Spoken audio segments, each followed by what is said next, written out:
Pollination by water hydrophily कहलाता है। लेकिन किसी प्लांट के नाम में वाटर होने से वो हाइड्रोफिलस प्लांट हो जाए ये जरूरी नहीं है। हमने देखा है या हम जानते होंगे कि वाटर हाइजिंथ या water lily water pollinated plant नहीं है। तो फिर क्या है वो? नाम में वाटर है लेकिन वो या तो इंसेक्ट पॉलिनेटेड होते हैं यानी कि एंटोमोफिलस, या फिर एयर पॉलिनेटेड होते हैं यानी कि एनिमोफिलस। ऑल्दो वाटर एक बहुत ही इंपॉर्टेंट मीडियम है मेल गैमीट्स के ट्रांसपोर्ट के लिए। हम पहले पढ़ चुके हैं कि बहुत सारे एल्गा, बहुत सारे लोअर प्लांट्स जैसे कि ब्रायोफाइट्स, टेरिडोफाइट्स, इनमें मेल गैमीट्स का जो ट्रांसफर होता है वो वाटर के थ्रू होता है। लेकिन फिर भी वाटर पॉलिनेशन प्लांट्स में बहुत ही रेयर फिनोमेना है।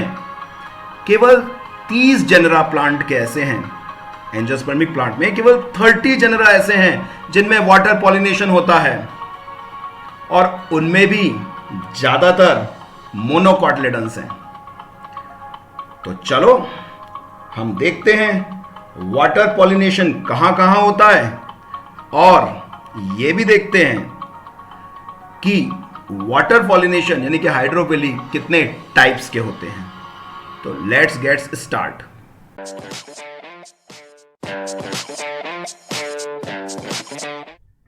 सो पॉलिनेशन बाय वाटर हाइड्रोफिली कहलाता है। वाटर से होने वाला पॉलिनेशन हाइड्रोफिली कहलाता है। अब हाइड्रोफिली भी दो तरीके के होते हैं। हाइड्रोफिली याद रखना पॉलिनेशन बाय वाटर है, and hydrophily is also of 2 types. तो पहला कौन सा है इसमें? यह है epi hydrophily. Epi hydrophily, epi hydrophily नाम से दिख रहा है। इपी मतलब अबव, हाइड्रोफिली मतलब वाटर पॉलिनेशन।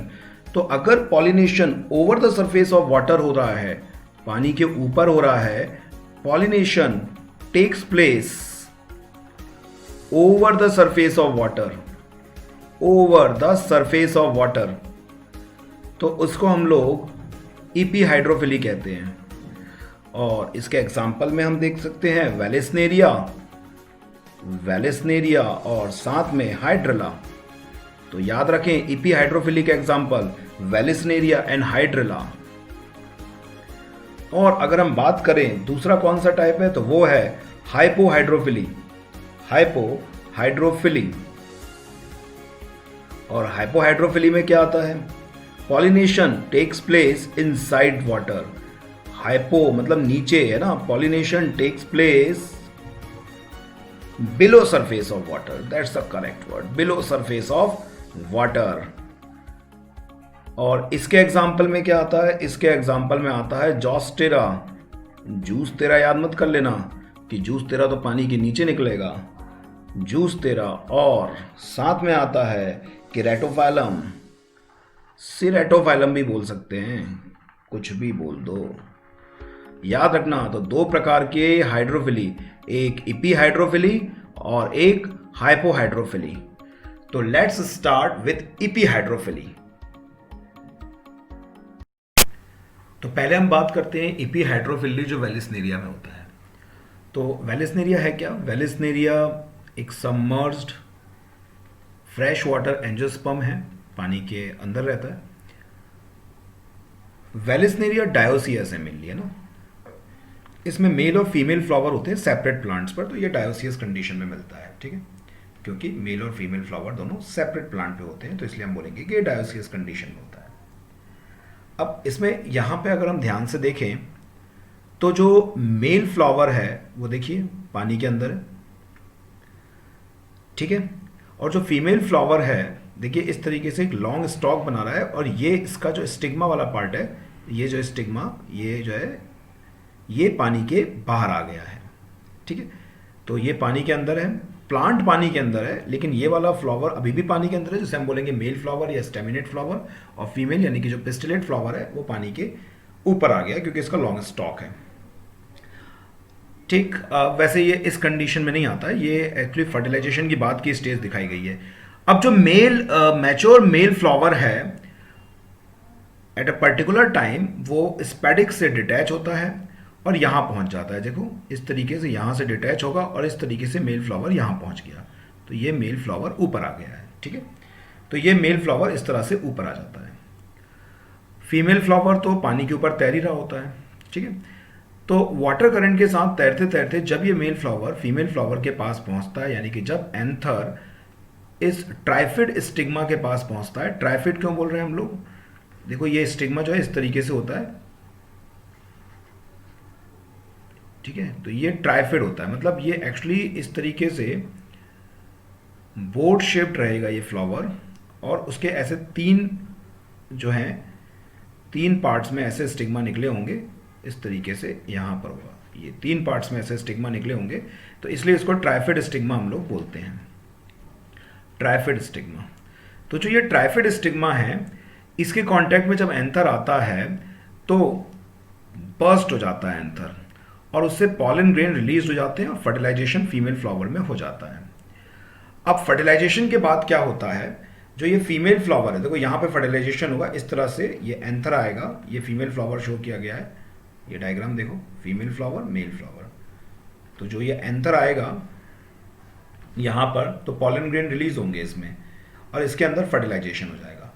अब फर्टिलाइजेशन होने के बाद इस फीमेल फ्लावर में डिफरेंशियल ग्रोथ होती है, यानी कि एक तरफ से ग्रोथ ज़्यादा होती है और एक तरफ से ग्रोथ कम होती है ड्यू टू ऑक्सिन हार्मोन, है ना।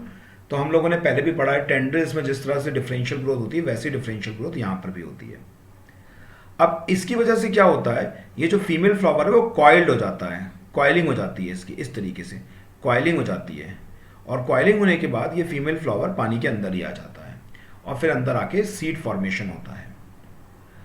तो इसका मतलब जो फर्टिलाइजेशन है वो पानी के ऊपर हो रहा है, लेकिन फिर फ्लावर का जो डेवलपमेंट है वो पानी के अंदर होता है। ठीक है, तो क्या क्या इंपॉर्टेंट बात है इसमें, मेल फ्लावर पिस्टिलेट फ्लावर पानी के नीचे होता है, स्पैडिक से डिटैच होकर वो ऊपर चला जाता है, स्पैडिक से डिटैच होने के ऊपर चलने के बाद उसका एंथर्स इस ट्राइफिड स्टिग्मा के संग बर्स्ट होता है, फर्टिलाइजेशन होता है, प्लांट अंदर आ जाता है, जिसकी वजह से क्या होता है, मतलब प्लांट का, नए प्लांट का ग्रोथ होता है। तो ये वेलिस्नेरिया के बारे में है। तो ये है हमारी इपीहाइड्रोफिली, यानी कि पॉलिनेशन जो यहाँ हो रहा है, पॉलन ग्रेन का जो ट्रांसफर हो रहा है वो पानी के ऊपर हो रहा है। पॉलन ग्रेन तो पानी के ऊपर ही ट्रांसफर होना है, भले ही प्लांट नीचे है, मेल फ्लावर भी नीचे है, लेकिन पॉलिनेशन तो पानी के ऊपर हो रहा है, तो इसलिए इसको बोलेंगे हम इपीहाइड्रोफिली। ठीक है, तो ये वेलिस्नेरिया में इपीहाइड्रोफिली होता है। अब हम बात करते हैं हाइपोहाइड्रोफिली, जो जॉस्टेरा में मिलता है। जॉस्टेरा एक मैराइन ईल ग्रास है। ठीक है, मैराइन है, याद रखेंगे, ये मैराइन होती है। जॉस्टेरा में फीमेल फ्लावर ये पानी के अंदर ही होते हैं और पॉलन ग्रेन का जो रिलीज होता है वो भी पानी के अंदर होता है। ठीक है, तो पॉलन ग्रेन इसमें जो है वो पानी के नीचे क्यों फ्लोट करता है, क्योंकि जो उसकी रिलेटिव डेंसिटी है, यानी कि जो उसकी स्पेसिफिक ग्रेविटी है वो पानी के बराबर ही होती है, तो जहाँ से वो रिलीज होता है वहीं वो फ्लोट भी करता रहता है। ठीक है, पानी के ऊपर नहीं जाता क्योंकि उसकी स्पेसिफिक ग्रेविटी पानी से कम नहीं होती है। अच्छा, इसमें जो पॉलन ग्रेन होते हैं वो लॉन्ग रिबन लाइक होते हैं और वाटर करंट के द्वारा कैरी करके जाते हैं, और इसमें जो पॉलन ग्रेन होते हैं उसके ऊपर म्यूसिलेजिनस कवरिंग होती है। म्यूसिलेजिनस कवरिंग होने से क्या होता है, ये जो पॉलन ग्रेन होता है वो वेटेड होने कंडीशन से प्रोटेक्टेड रहते हैं, क्योंकि पानी से पॉलन ग्रेन खराब हो सकते हैं, इसलिए उन पॉलन ग्रेन के ऊपर म्यूसिलेजिनस कवरिंग होती है। तो हम लोग ईल ग्रास भी बोलते हैं क्योंकि ये ईल मछली की तरह लंबे लंबे दिखाई देते हैं। देखिए, इसलिए इसको हम लोग ईल ग्रास भी बोलते हैं। तो इस तरह से हमने देखा कि वाटर पॉलिनेशन दो तरह के हो सकते हैं। एक हो सकता है हमारा इपीहाइड्रोफिली, जो कि वेलिस्नेरिया में या हाइड्रेला में होता है, और दूसरा होता है हाइपोहाइड्रोफिली, जो जॉस्टेरा या केरेटोफाइलम में हो सकता है। तो हमने देखा कि एबायोटिक पॉलिनेशन एक बहुत अच्छी मैकेनिज्म है, क्योंकि इसमें एनर्जी का वेस्टेज नहीं होता, क्योंकि ना तो इसमें नेक्टर बनाने की जरूरत है और ना ही इसमें प्लांट को सेंटेड होने की ज़रूरत है, कोई भी खुशबू, कोई भी एरोमा प्रोड्यूस नहीं करना, क्योंकि पॉलिनेटर ही नहीं है। लेकिन फिर भी प्लांट्स एबायोटिक पॉलिनेशन प्रेफर नहीं करते, क्योंकि एबायोटिक पॉलिनेशन रैंडम है, डायरेक्शन लेस है, चांसेस ऑफ पॉलिनेशन बहुत कम होता है। तो प्लांट प्रेफर करते हैं बायोटिक पॉलिनेशन। तो नेक्स्ट वीडियो में हम देखेंगे बायोटिक पॉलिनेशन या जूफिली, और देखेंगे एक ऐसा पॉलिनेटर जो अगर अर्थ पे ना हो तो अर्थ का पूरा वेजिटेशन खत्म हो जाए। तो हम लोग मिलते हैं नेक्स्ट वीडियो में।